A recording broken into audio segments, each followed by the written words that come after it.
Hello, Stitchers. Welcome to Stitch Please, the official podcast of Black Women Stitch, the sewing group where Black Lives Matter.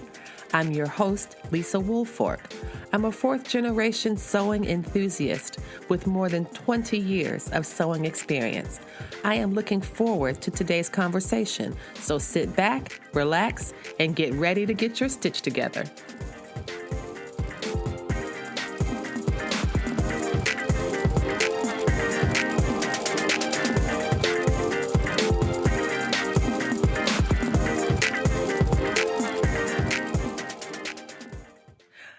Hello, everybody. This is Lisa with Black Women Stitch, and I am delighted to talk with LInda Nance today of South Carolina. She is the owner, operator, mastermind behind Gotta Be Handmade, and you can find out more about her beautiful products and her beautiful work on Gotta Be Handmade on Instagram, as well as on her YouTube channels. We are 1 week away from Christmas. Christmas will be actually 1 week from today. For those of us who celebrate Christmas, this is a very exciting time. It could also be a slightly stressful time if we are concerned about getting things ready. And I've been following LInda for quite a while, and she has some wonderful things that she has been creating, and I'm glad to have her on today. So LInda, thank you so much for joining us. And thank you so much for having me. So let's get started. I want to talk more about how you got started. How did you get started in creating Gotta Be Handmade? I know you said that before your retirement, you had a business with a friend, and you all were sewing window treatments. How did that get started? Yes, I've been crafting all of my life. My very first memories are with my mom's next door neighbor, and I was looking up at her hands. She used to create the most amazing things from folded paper. And I remember her unwrapping paper, and I must have been about 2. And she just kept saying, just keep looking. And I was trying to hold on to her knee to stand. And when she finished opening the paper, it was an amazing snowflake. And I think I have that same amazement today. So when my girlfriend and I decided to go into business, we knew it was going to be something that we created by hand. And back then in the 80s, amazing window treatments were popular. And we decided to make those. And I remember I was thinking about, this is something that you all will, if you start to follow LInda, you'll know, she tells these really beautiful meditative stories, these really great lessons. And I've asked her to talk about 2 of my favorites. And one of them is, my 2 favorites are good tools, and the other one is pausing. But can you talk a bit about good tools and how that relates to your the custom window treatment business that you had? You said you started that business so you could make money to buy better tools or to have more sewing stuff. Tell us about that. Yes. Instead of starting the business to make money, we started the business using our hands to earn enough to purchase the top of the line equipment that we needed at the time. And at the time we were sewing and making things on our sewing machines. So we needed the top of the line shears. We needed top of the line pins. We needed top of the line needles, that type of thing that we could not afford. And that was our purpose. Every pay, we purchased something. We purchased the boxes to hold our equipment. We purchased materials. We purchased the top of the line things that we needed to be creative with. And I think every business needs that, not only handmade businesses. You need the top of the line tools if you are going to produce the top of the line products. And these things are very expensive, but you can do it. You can come up with ways to earn the money to purchase the things that you need for your business. And that's what we did. Do you have a favorite memory of a favorite window treatment or some type of fabric related product that you all created? I can imagine that you must have gotten into some really amazing creative situations, because I remember I was a kid in the 80s and my mother did a lot of sewing, but she also hired friends to do window treatments for our house. And that is a lot of work. It's not just the sewing. It's also like the installation and up and down a ladder and the staple gun and all the hardware. So do you have a favorite story or memory from working with those types of materials at that time? Yes, I actually do. We had a client that hired us to create the window treatments for her living room. And she only had 2 small windows in the living room in a townhouse in Washington, D.C. We took her samples based on our initial contract, and she hired us, and we created the window treatments.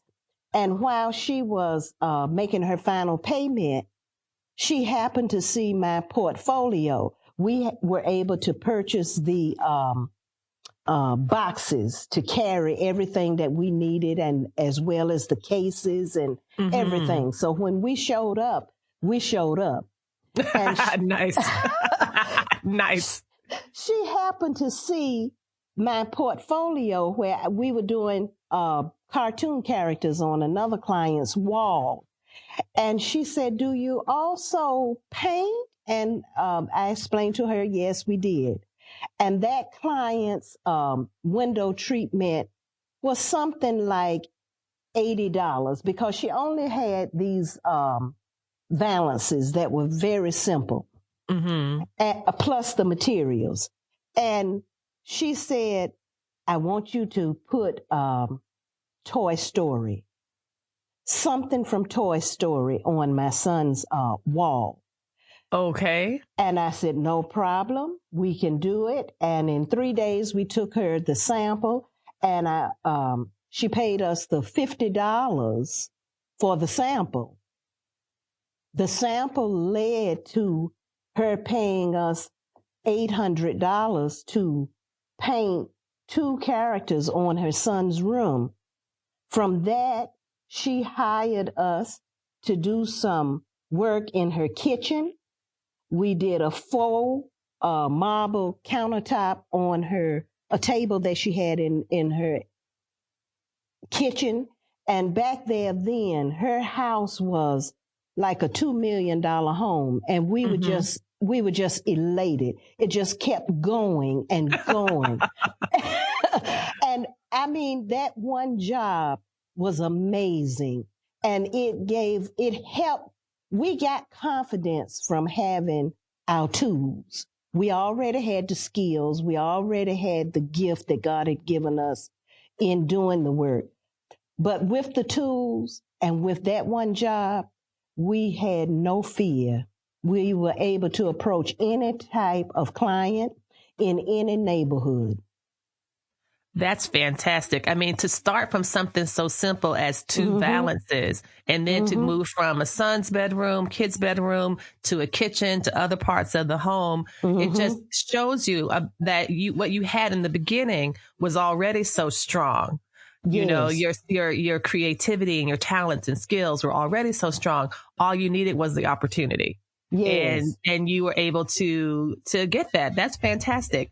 What advice would you have for someone who was just starting out in the sewing business, or just starting out with sewing, period? I think that, you know, particularly people who are young folks or people who have very limited income, people can't usually start at the top of the line. They start where they can reach, you know? Yes. And so if you were to imagine, I think maybe I'll ask you the sewing machine question next, but any other tool but a sewing machine, what do you think is the most important thing that they should spend their money on? Not the sewing machine part, but everything else. What do you think? And then we talk about sewing machines. I would think their education. That's interesting. I had to attend numerous classes. I have paid a lot of money through the years, everything from making greeting cards And when I say making greeting cards, people think construction paper and Elmer's glue. But I've taken Right. classes creating greeting cards where you actually hand embroider the Yes. design on the Yes. card. I've taken sculpturing classes in clay. I mean, that's far more valuable. People pay you more for what you know than what you do. That is And interesting. the skill is the most important. Your education is the most important, even in the crafting industry. Your education is the most important. And then I would think your tools.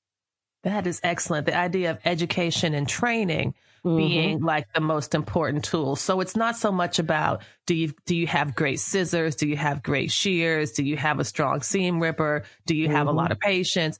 It's about, in your estimation, it's about what is your training and how do you build your skill level. Mm-hmm. No, I think that's really interesting. Yeah, And now I mhm. am so grateful to have lived to be a senior citizen using technology, because there are webinars, there are, you can start with YouTubes, you can go to Facebook and actually meet people that are the top of the line in certain industries. And I have been surprised at the people I have been able to meet online. There's some really famous people.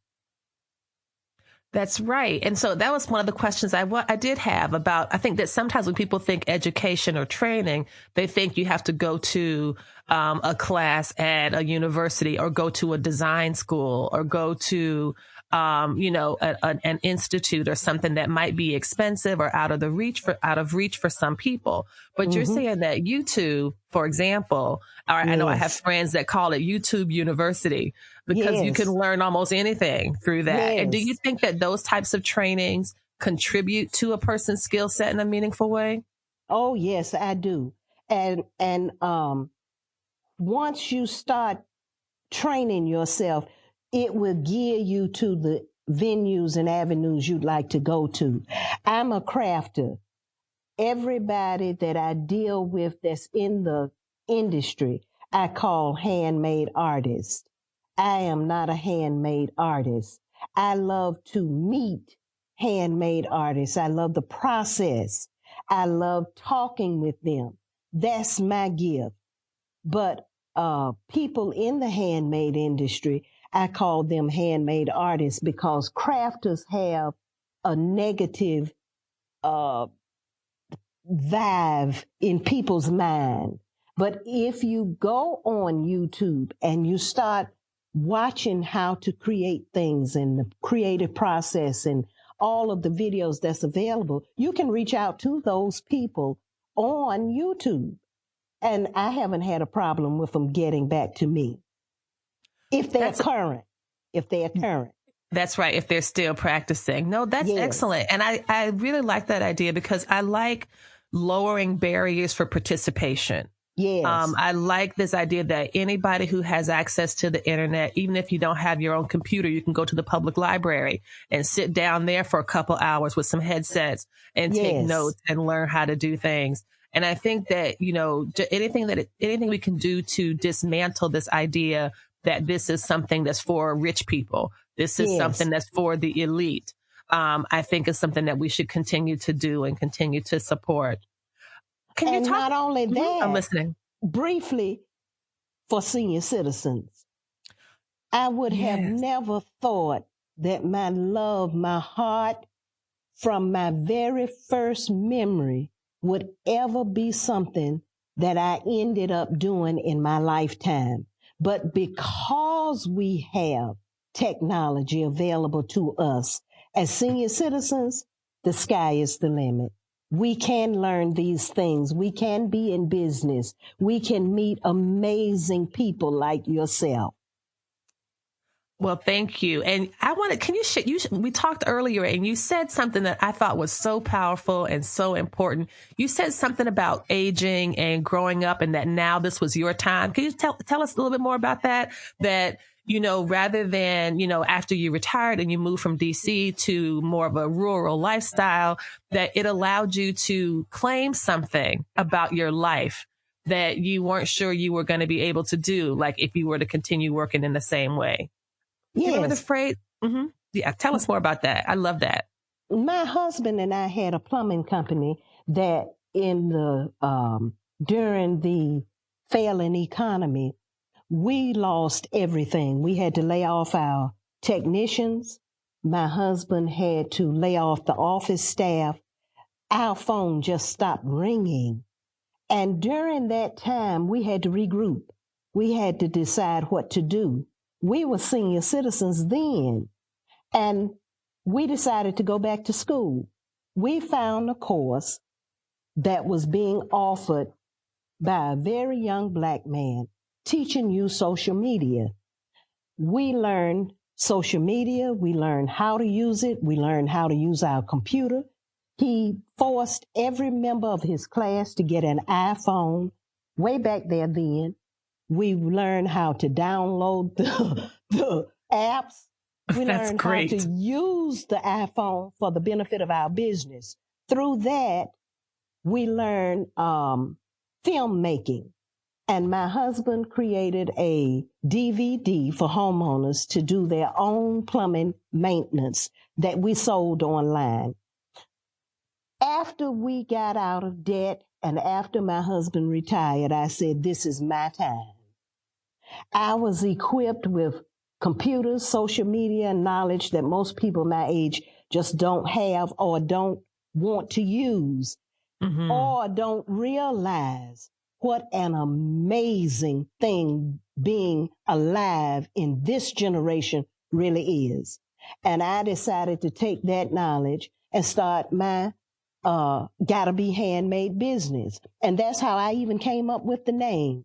There was an amazing young man in Washington, D.C. that had a gospel radio station with Kathy Hughes. Mm-hmm.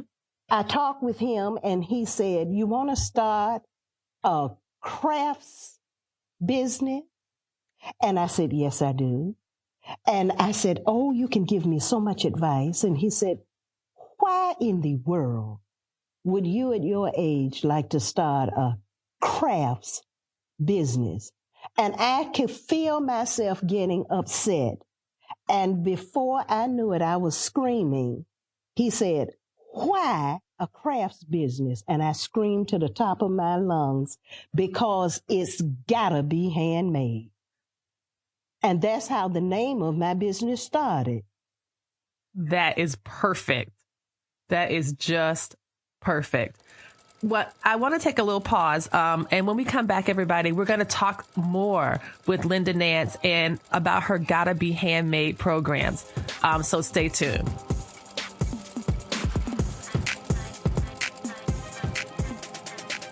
Stitch Please, the Black Women Stitch podcast, talks a lot about sewing. But if you'd like to see some of what we're discussing, we invite you to follow us on the socials. On Facebook, you can find us at Stitch Please, and on Instagram, you can find us at Black Women Stitch. On Instagram, you'll find a lot of great pictures and compelling social commentary. In addition, you can participate in a weekly live Instagram chat at 3 p.m. on Thursdays at Eastern Standard Time. So follow us on the socials, Facebook at Stitch Please and Instagram at Black Women Stitch, and get your stitch together. Welcome back, everyone. I'm talking with LInda Nance of Gotta Be Handmade. And in this segment, we're going to talk about her program, Gotta Be Handmade, that interviews creatives who do handmade art. In addition, she shares a recipe for a home remedy that sounds like it would make an excellent holiday cocktail. Stay tuned.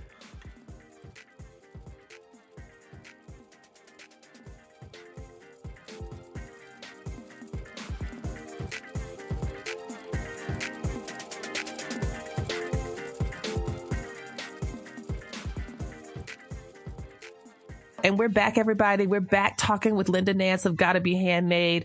And I just love talking with her. I love the resoluteness of her spirit. I love how she is claiming her time and being a model to all of us at any age. Can you talk about some of the interviews you've had, Linda? I caught the one with Stephanie of Step Stitches, who makes those Yes. Cinnamon Annie dolls. And I saw you were very clever to get your order in right then and there, because she said she had a couple ornaments. And I was like, oh, those are so cute. And you said, I want two, please. I'm getting my order in right now. Tell me, That's right. And tell me I'll about. be contacting her this week to get my two ornaments because one of them is my sister's Christmas gift. Perfect. Perfect. So tell me a bit about the talk you had with Stephanie, and then we can talk about some of the other folks that you've interviewed over the time you've had your platform. I enjoyed talking with Stephanie because as a little girl, I never had, well, no, I didn't. I had one white doll. My mom went out of her way to make certain that I had African American dolls, and I grew up with children's jet. I know that was long before your time, but we had our own jet for Black children. Wow. Yes, Mr. Johnson gave us our own jet. That's amazing. I knew about Jet Magazine. I remember Jet Magazine, but I don't remember Jet Magazine for kids. Yes, that's amazing. We had our own jet, and it was so nice when I met Mr. Johnson to tell him I have been a subscriber from a child. It was wonderful meeting him. But when she creates a doll that's not usually available to African Americans with our skin tones that reflect us, she creates brown Raggedy Ann dolls. It is amazing. They are all handmade. I am in awe of her. And when I talk with a handmade artist, it's just like I am a tremendous fan. I just can't stand it. I think we are some of the most talented people in the world. There are no other people with the talents that we have. From cooking, I met a man that creates moonshine. And moonshine is such an important part of our heritage. Like I said, I'm a senior citizen. But my dad, when he had a stroke, the thing that you had to have was moonshine. And his brother in Atlanta would bring the moonshine to Athens so my dad could warm it and soak his limbs in the moonshine. Oh. And that was a common practice in the African American community. You warm it, not to boil it, because you needed the alcohol to help your joints. And my dad would exercise in moonshine. So when I met this man that made the moonshine, I was telling him, did you know that the African American community used to use that for health purposes? And he wasn't aware of that. That's amazing. I'm getting over a cold. There was a time when I was a little girl, you took the moonshine and you melted those sticks, peppermint sticks. Oh. Yes. And you put the melted peppermint sticks in the warm moonshine. You stir it up, and then you add a little bit more moonshine, and you stir it up, a little bit of sugar, a little bit of lemon, and you mix all that stuff up, and you would take a little spoonful. They even gave it to the children. So when I met a gentleman that made moonshine, I was so excited. I think fantastic. My age helps me with the artists that I meet. I'm a tremendous fan of everything handmade. And you have done, well, first of all, I have to just pause and say I am completely taking notes on this recipe because I totally plan on making this not for any cold remedy, but for a holiday cocktail. So my family's coming to visit, and I'm pretty sure a little moonshine, peppermint stick, a little sugar, squeeze a lemon, maybe throw some honey in there, and that's going to be delicious. And I'll just tell in the Atlanta area, you know, you can buy the moonshine in the liquor stores now. That's right. Well, I'm in Virginia, but I think that we have some local people that make it here too. And I think that the liquor stores have it. So either way, the moonshine will be found. It will be found and it will be consumed for our holiday beverage. There you go. Yes. So that it's preventative. It's a preventative right. measure so that nobody gets sick. I don't want my family to get sick over the holidays. Moonshine for everyone. That's it. So can we talk about, I want to talk about one of the first videos I saw that you had made, was you were sitting out on your porch, at your house, South Carolina home, and you were talking about pausing, and your voice was so calming. It was so relaxing. And I think I might've even heard birds twinkling in the background. It was such a beautiful story. Tell me about why you created that story and what you think the benefit is of taking a pause to just, to not do something. Crafters are always so busy. Sewists are always so busy trying to do things. But sometimes you need to not do things. So tell us more about what it means to take a pause. Yes, that's in my vlog series, Skyscrapers and Roosters, on my website, gottabehandmade.com. The way that started, I have a friend who has a daughter, and she said the daughter didn't have any mother wit. And she said, Linda, I want you, every time you come on, to give my daughter some sort of wisdom. And I said, oh my goodness, what in the world could I do to do that? And that's how that series started. The pausing is only one in the series. Mm-hmm. The pausing I learned when my husband and I relocated to the rural area in South Carolina. I'm a city girl. I grew up in Atlanta and Athens and Washington, D.C. Washington, D.C. was my parents' home. My sister was born there. My sister still lives there. Mm-hmm. And my mom was a school teacher and my dad in Atlanta. So we had a house in Atlanta and a house in Athens. I'm a city girl all the way. I don't like the country at all. So I combined that love-hate relationship in my vlog that is Skyscrapers and Roosters. And I learned pausing only recently after we moved to the South. To me, they are calm, they are slow. A lot of things don't matter to them, which is irritating to me, but that's the pausing. I learned it. So I shared it on this so other people could learn it as well.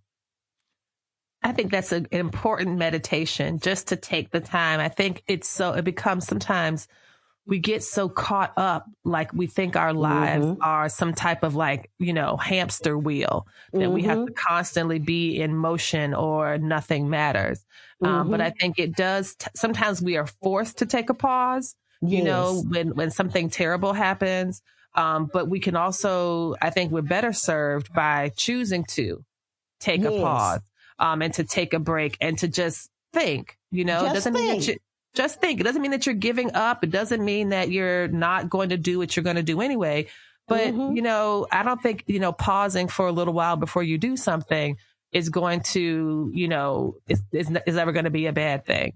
Yes. I think that we think that so many things are time sensitive when they're really not. Yes. And so I really love that about the series. Yes. I want to hear more. I think I did mean to ask you the question about the sewing machine.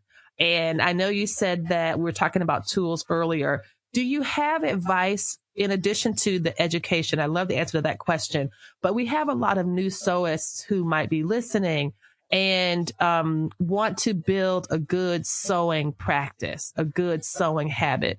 We had our holiday gift guide episode last week where I talked about some things that would be useful for new and experienced sewists to have. What is mm-hmm. your approach to sewing machines and kind of acquiring a good, strong sewing machine? Are you of the opinion to just get what you can afford and maybe upgrade? Are you of the opinion to maybe get a used machine or something at Goodwill and then build up? What would be your advice based on all the experience you've had with sewing? I would think if it would be two different pieces of advice. When I was about 9, I got my very first sewing machine because my mom thought I would break her machine.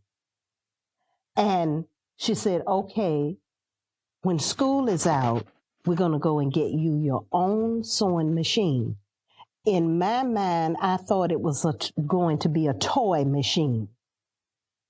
And she took me to the sewing center and asked the man for the strongest machine, a machine that I could not break, a machine that would need the least amount.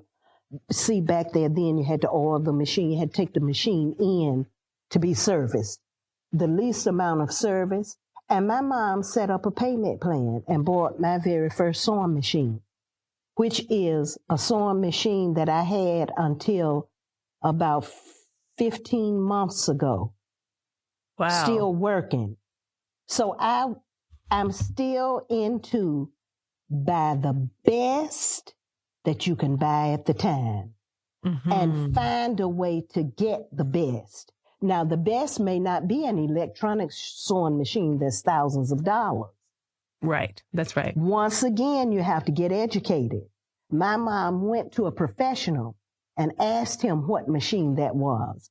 And at the time, my machine was a German-made machine that I can't think of the name of it now, but it was not a popular brand that this gentleman recommended. And it wasn't that expensive.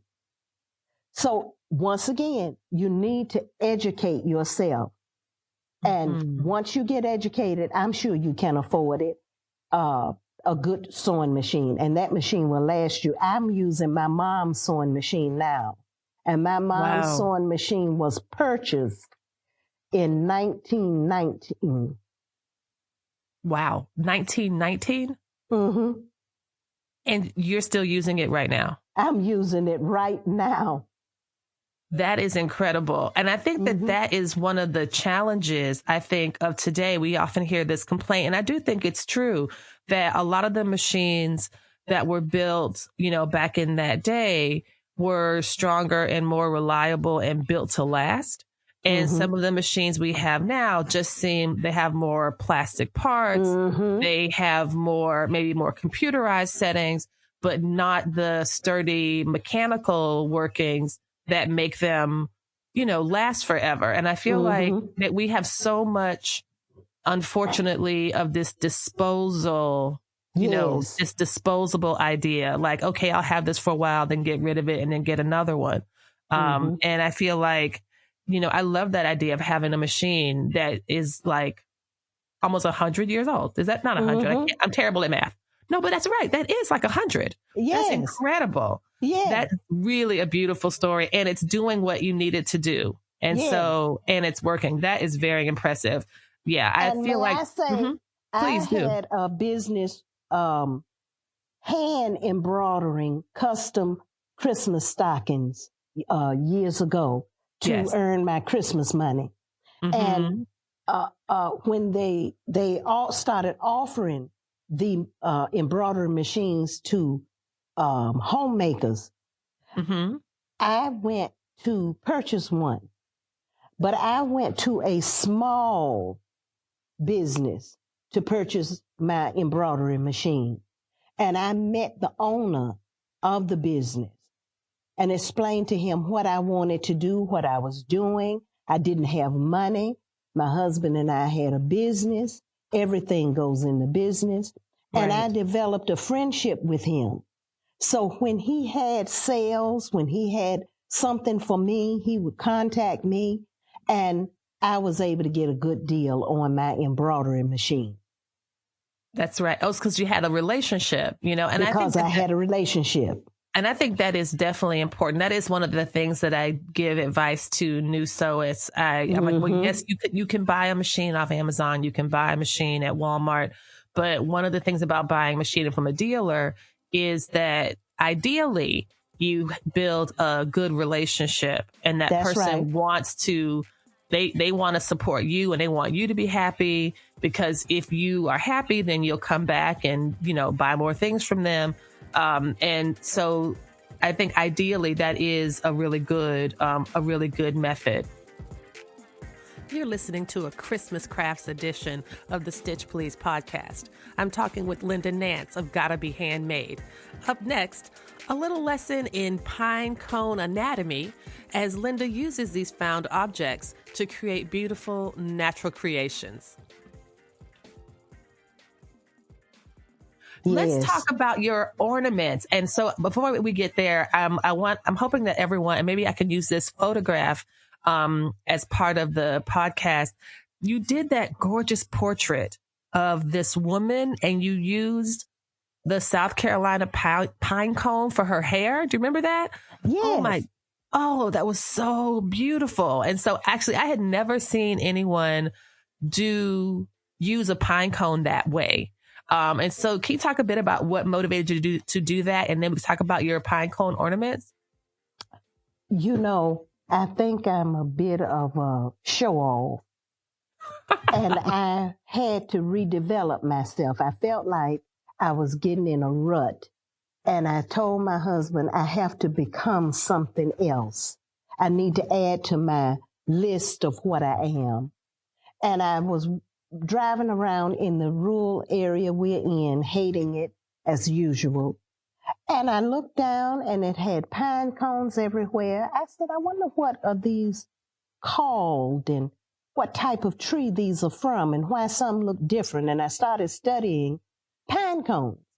And I went to the mayor of our town and I said, where can I get beautiful large pine cones? He said, what type are you looking for, Lalabi? And I said, yes, I am. He said, do you know Lalabi, Mrs. Nance? I said, I've been studying pine cones. And we got in a conversation and he said, why do you want these pine cones? You don't know anything about picking pine cones. I said, because I am the top pine cone artist in South Carolina. So there it is. I had to develop ways to use pine cones, and those things that you're talking about I use for the ladies' hair, those are called scones. The scones on the pine cone is what we see, the prickly things that stand out to make the decorative pine cone. When you remove all of those, you're left with the seed to the pine cone tree. So and I thought the black woman needed those as her hair. Because, we are the seed to humanity. This is true. Mm-hmm. Oh, that's beautiful. Let's end with talking about your pine cone ornaments with a story. That's such a, I really love how you, and again, I'm asking everyone to, again, check out her page, and we'll ask you to tell us more about how people can get in touch with you and find your wonderful works. But she has these gorgeous ornaments that she's made, and then she's also created stories about them. I think Blitzen might be one of my favorite stories of the series. How you said Blitzen is very dapper, and he's the most dapper of all the reindeer. He likes to be blinged out. How did you come up with that relationship between creating the ornaments and then adding a story to go with them? Well, I had to take my ornaments and do something super special that I had never heard anyone else doing, though there's nothing new under the sun. And I said, I know I can take the Christmas stories and use those as the backdrop for the stories for my super special ornaments. And that's what I have started doing. Each ornament that I make is one of a kind. It is only one. And when you purchase the ornament, you purchase the story that I have made with it. And the Blitzen ornament, simply because it says Blitzen, it sounds like he could have been someone that was bespoke. And following Steve Harvey's wife used to have a blog and a website that offered us bespoke training. So for my senior citizen husband, we could learn about what men should wear, the type of jewelry, the type of cologne, what you should look like when you go into a special meal. And it was something lady, but Steve Harvey's wife. And Okay. Blitzen just sounds like bespoke. It just sounds like he was dapper and well dressed. And I made up the story with Blitzen, with being a bespoke and loved dressing and taking photographs with the visitors to Christmasville. And he has an ornament that's all blinged out with Swarovski crystals that can hang around his leg, and he can stick that leg out when he's taking a photograph with visitors in Christmasville. That's really delightful.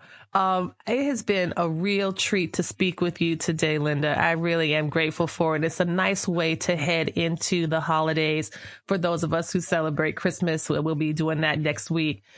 Tell folks how they can find you. I will be sure to include this information in the show notes, but talk a little bit about like where people can find you. I'm Gotta Be Handmade everywhere. I'm on Twitter. I'm on Facebook. I'm on Instagram, and I have gottabehandmade.com. So please subscribe to my YouTube channel, which is Gotta Be Handmade, and you can contact me at any of those places. This has been a delight. Thank you so much for talking with us today, and I wish you a happy Christmas. Same to you, and keep on going, keep on giving, and keep on growing. I love your podcast. I'm a fan. Thank you so much. Thank you. All right. Take care. Have a good day. Bye-bye. I hope you enjoyed that conversation with Linda Nance as much as I did. It was a real delight to hear how she has lived this creative life for a really long time, with memories as a young girl, from her earliest memories to now in retirement, being able to live a creative life on her own terms. And that, I believe, is indeed a lesson for us all.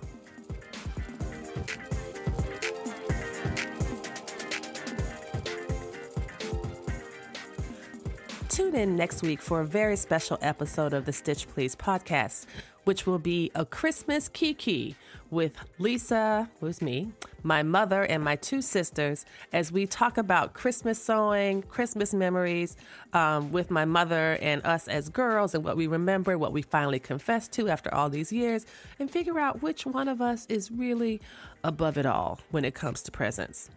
Spoiler alert, it is not me. I am not above it all, and I do still like presents. But some of us do not. So do stay tuned, and I hope that you can tune into the podcast on Christmas Day.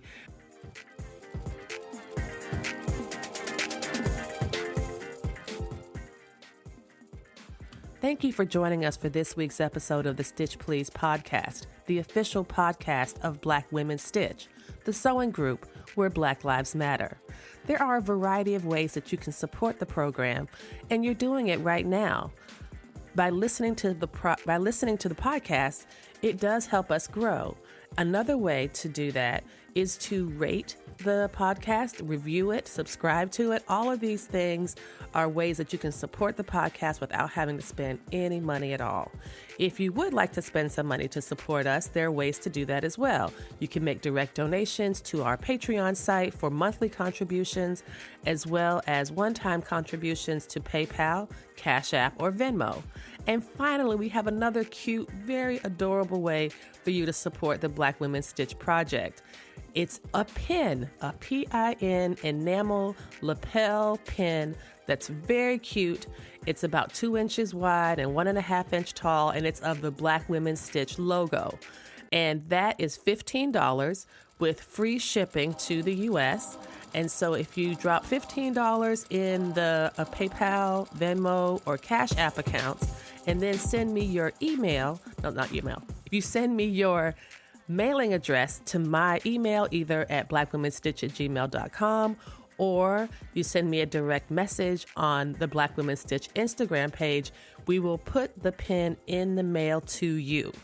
Again, free shipping, $15 for the pen, and all of this goes to support the Black Women Stitch Project. Thank you again for joining us this week. Come back next week and we will help you get your stitch together.